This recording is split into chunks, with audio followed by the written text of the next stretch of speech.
चलिए बेटा देखिए अगला प्रश्न शुरू करते हैं। अगला प्रश्न है हमारे पास संख्या 44। यदि cos थीटा बराबर 4/5 तो sin theta cos theta plus tan square theta का मान ज्ञात कीजिए। ठीक है, देखो cos थीटा की वैल्यू हमें दे रखी है, हमें sin theta cos theta plus tan square theta की वैल्यू निकालनी है। अब देखो इसको दो तरीके से आप कर सकते हो क्वेश्चन को। एक तरीका तो है कि आप इस पूरी टर्म को cos थीटा की टर्म में चेंज कर लो और इस डायरेक्टली इस cos थीटा की वैल्यू को रख दो, और या फिर पाइथागोरस थ्योरम के through sin theta cos theta और tan थीटा की वैल्यू निकाल लो। सारी वैल्यू निकाल लोगे आप। ठीक है, 4 दे रखा, 5 दे रखा cos थीटा की, मतलब पाइथागोरस थ्योरम से अब तीनों की वैल्यू निकालो, तीनों की वैल्यू पुट करो और फिर भी कर सकते हो, तब भी आंसर वही आएगा। दोनों तरीके से आंसर आप सॉल्व कर सकते हो इसको। तो सॉल्यूशन देखो हम इसको कराते हैं इस तरीके से कुछ। देखो cos थीटा बराबर दे रखा है 4/5, है ना। एक तो तरीका देखो, दोनों तरीके से मैं बता देता हूँ इस क्वेश्चन को आपको। एक तो है पाइथागोरस थ्योरम लगाओ भाई, लाल बटे कक्का होता है हमारा, है ना। तो आधार बटे कर्ण होता है, आधार बटे कर्ण मतलब कि आधार कितना 4, ठीक, और कर्ण कितना 5, और ये एंगल कितना है थीटा। ठीक है, आधार हमने नीचे यूज़ किया है तो हमारे सामने ये क्या हो जाएगा, लंब हो जाएगा, है ना। तो आधार हमने 4 ले लिया, 4/5। अब देखो क्या होगा भाई, 25 का स्क्वायर, 25 का मतलब सॉरी 5 का स्क्वायर हो जाएगा, 5 का स्क्वायर बराबर, आपने लंब निकालना है तो बेसिकली देखो इसका नामकरण कर लेते हैं, थोड़ा सा नामकरण कर लो बेटा यहाँ पे, ए बी और सी।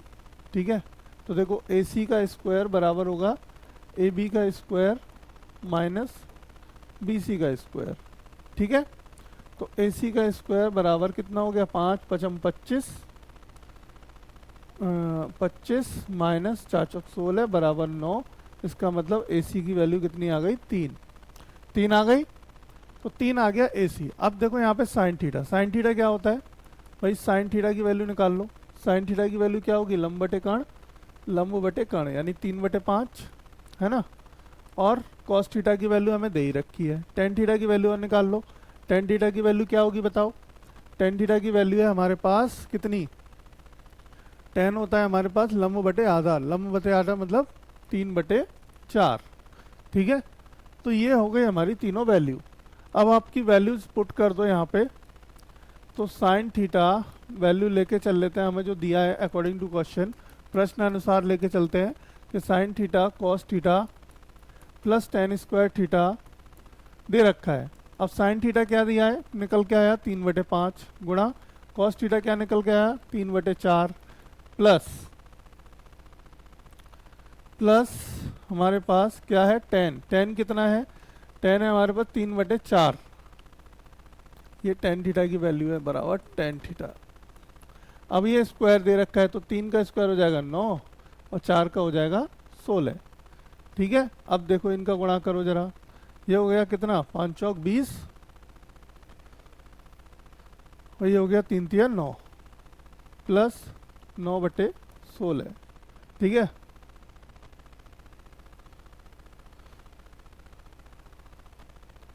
अब नीचे क्या करोगे, नीचे करो। अब आपका देखो साइन थीटा कॉस थीटा, यहाँ पे आपने कॉस थीटा की वैल्यू थी 4/5।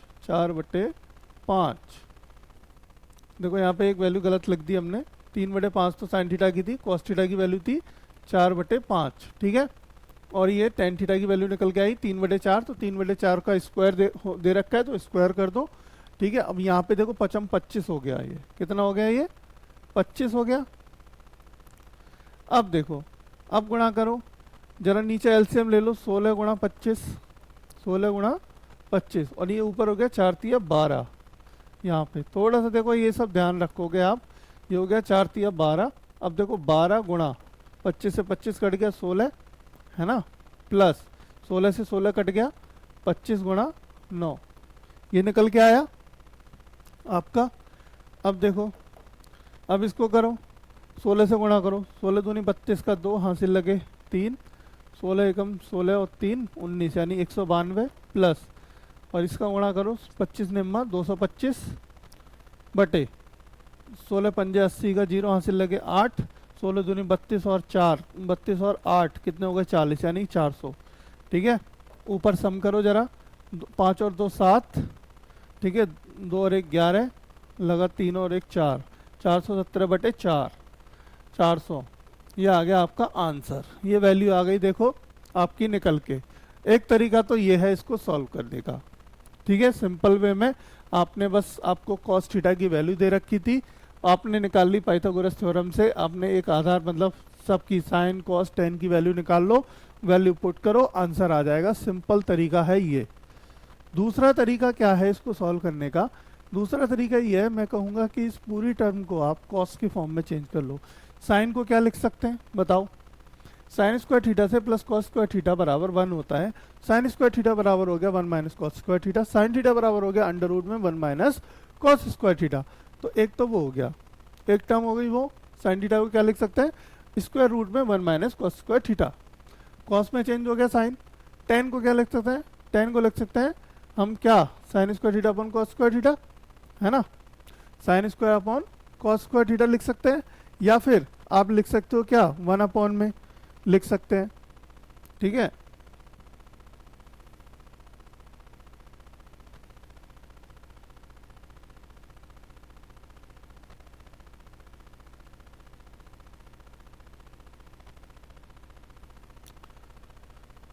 हाँ, तो या फिर आप देखो टेन को क्या लिख सकते हैं? टेन को लिख सकते हैं हम साइन स्क्वायर थीटा अपन कॉस स्क्वायर थीटा, और साइन स्क्वायर थीटा को क्या लिख सकते हैं? 1 माइनस कॉस स्क्वायर थीटा। तो पूरी की पूरी टर्म किस में चेंज हो गई? मतलब देखो मैं एक बता देता हूँ एक तरीका आपको कैसे करना है इसको। Sign theta cos theta plus ten square theta. ठीक है, एक तरीका और बता रहा हूँ। साइन थीटा को लिख सकते हैं स्क्वायर रूट में 1 minus cos square theta, cos तो है ही हमारे पास, into cos theta, plus sine square theta upon cos square theta. ठीक है, स्क्वायर रूट में 1 minus cos square theta into cos theta plus 1 minus sine square theta upon cos square theta. देखो पूरी की पूरा समीकरण, पूरा का पूरा समीकरण मैंने किस में बदल दिया? इसको कॉस की फॉर्म में बदल दिया। अब इसमें तुम वैल्यू पुट कर लो कॉस की जो दे रखी है। ठीक है, साइन स्क्वायर थीटा बराबर 1 माइनस कॉस स्क्वायर थीटा, यहाँ पे गलत लिख दिया हमने, ये क्या होगा 1 माइनस कॉस स्क्वायर थीटा। देखो पूरा समीकरण किस में चेंज हो गया? कॉस के समीकरण में। तो कॉस की फॉर्म में अब कॉस की वैल्यू आपको दे रखी है, तो यहाँ रख दो 4/5, यहाँ भी रख दो 4/5, यहाँ भी रख दो 4/5 और यहाँ भी रख दो 4/5 और सॉल्व कर लो। वैल्यूज जो आएंगी उसको सॉल्व करोगे, आंसर यही आएगा। ये आपके लिए होमवर्क है, करके देखो। दोनों तरीके से मैंने क्वेश्चन बता दिया आपको कैसे कर सकते हैं, लेकिन इजी तरीका ना गलती होने वाला ये है, आप इस तरीके से कर लो। बहुत सिंपल तरीका है, जरूरी नहीं है कॉम्प्लेक्स बनाना है हमें। ठीक है, करने के ट्रिग्नोमेट्री का यही फायदा है कि आपको फॉर्मूले अगर याद हैं या टेबल की वैल्यूज अगर याद है तो आप बहुत अच्छे से और बहुत तरीके से क्वेश्चन सॉल्व कर सकते हैं। हो सकता है किसी बुक में, किसी मॉडल में कहीं पे अलग तरीका दिया हो, मैंने आपको इस तरीके से बता दिया है, दोनों तरीके से सिखा दिया कैसे हम इस सॉल्व कर सकते हैं। अगर ये फिर भी आपको समझ में ना आए, सॉल्यूशन ना निकले आपसे, तो मुझे बताना, मैं फिर से इसका एक सॉल्यूशन वीडियो आपको बना के दूंगा नेक्स्ट अगले क्वेश्चन में। मतलब अगली बार जब आप मुझे कमेंट करोगे, कमेंट करके बताओगे सर इस तरीके से मुझे सॉल्व करके दिखा दो, मैं फिर सॉल्व करके दिखाऊंगा। तो चलो अगले क्वेश्चन पे बढ़ते हैं। जब तक देखो 2 साल ये प्रश्न आया है, मतलब लगातार 2 साल ये क्वेश्चन आया है, और देखो हो सकता है इस बार भी आ जाए, तो बेस्ट ऑफ लक, छोड़ के नहीं आना है। ठीक है बेटा, चलो अगले प्रश्न पे चलते हैं।